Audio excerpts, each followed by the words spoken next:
હજારો વર્ષોનું માનવીઓનું કુદરત અને આધ્યાત્મનું જોડાણ લગભગ ગિરનારથી જ શરૂ થયું હશે તેવું કહેવામાં જરા પણ અતિશયોક્તિ નથી, કારણ કે ગિરનારના જંગલમાં એ તમામ તત્વો છે જેણે હિન્દુ સંસ્કૃતિના અધ્યાય લખ્યા છે. ત્યારે ગિરનારના ખોળામાં શરૂ થઈ રહેલ લીલી પરિક્રમાની તૈયારીઓને આખરી ઓપ અપાયો છે.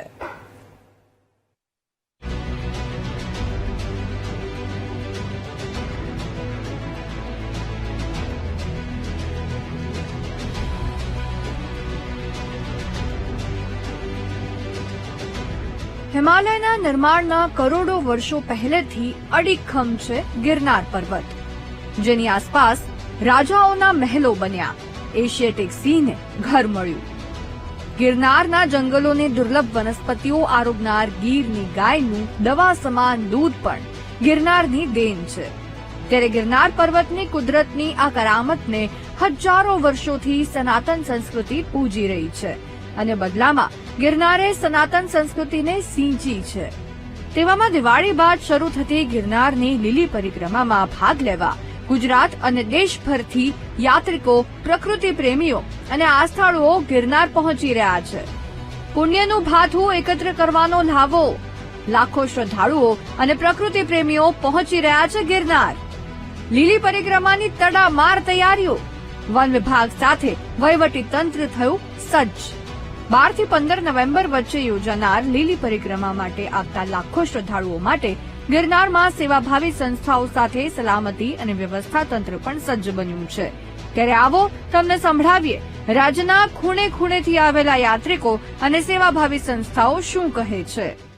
જે યાત્રા માટે યાત્રાળુઓ જે જાય છે તેના માટે અમે ભોજન વ્યવસ્થા એ લોકોને અમે જમાડીએ છીએ અને અમે પરિક્રમા પણ સાથે બધા મહિલાઓ સાથે મળીને કરીએ છીએ અને એક ભક્તિનું ભાતું બાંધી જઈએ છીએ. અહીંયાથી રોજનું 8 થી 10,000 પબ્લિક જમે છે અને અમે ગઈકાલથી રસોડું ચાલુ કરી દીધું અને હજી 12 તારીખથી ફૂલ પબ્લિક બધા આવશે. બધા પબ્લિક પરિક્રમાનો મેળો માણો. દિવ્ય અને ભવ્ય પરિક્રમાનો મેળો છે. બધા સાધુ સંતો બધા આવે છે. ગિરનાર પર્વત પર છેલ્લા અનેક સમયથી પ્લાસ્ટિક પર સંપૂર્ણ પ્રતિબંધ છે. તેવામાં ગિરનાર પર લાખો લોકોની ભોજન વ્યવસ્થા અને સુરક્ષાની સલામતીને લઈ વહીવટી વિભાગે સમગ્ર રૂટનું નિરીક્ષણ કર્યું છે. આ વર્ષે વન વિભાગે 20 જેટલી રાવટીઓ ઉભી કરી છે અને પાંજરા મૂક્યા છે. સફેદ રંગથી પરિક્રમા રૂટનો રસ્તો બતાવવાનો પ્રયાસ કરાયો છે. પાણીના 15 જેટલા પોઈન્ટ બનાવવામાં આવ્યા છે અને 20 જેટલા બોર પણ કર્યા છે. 350 જેટલા વનકર્મીઓ પરિક્રમા દરમિયાન ફરજ પર રહેશે. પ્લાસ્ટિક પર પ્રતિબંધ હોવાથી યાત્રાળુઓ સહકાર આપે તેવી વન વિભાગે અપીલ કરી છે. બીજી તરફ પરિક્રમાર્થીઓને ભોજન અને નાસ્તા માટે 68 જેટલા અન્ન ક્ષેત્રો ખોલાવવામાં આવ્યા છે, જેમાં યાત્રાળુઓને ભાવતા ભોજન પીરસવામાં આવશે. ગિરનાર પરિક્રમાના 4 પડાવ છે: જીણા બાબાની મઢી, માળવેલા, બોરદેવી અને ભવનાથ. આ વખતે ગિરનારમાં છેલ્લા વર્ષોથી 2 ગુણા જેટલી વરસાદ થઈ હતી, તો રસ્તો કાફી ખરાબ થઈ ગયો હતો. તો આને યુદ્ધ સ્તરે વન વિભાગનો સ્ટાફ આને રિપેર કરવામાં આવ્યું અને સંપૂર્ણ રસ્તામાં અમારા દ્વારા ચૂનાની માર્કિંગ કરવામાં આવી ગઈ છે, તાકી કોઈ પણ શ્રદ્ધાળુ રસ્તાથી બહાર ન જતો રહે. અને સંપૂર્ણ રસ્તામાં અમારા દ્વારા વિવિધ તરીકાના સૂત્રો લખવામાં આવી ગયા છે, તાકી ભાવિકોને ખબર રહે કે આ અભયારણ્ય વિસ્તાર છે તથા આમાં શું કરવું અને શું નહીં કરવું.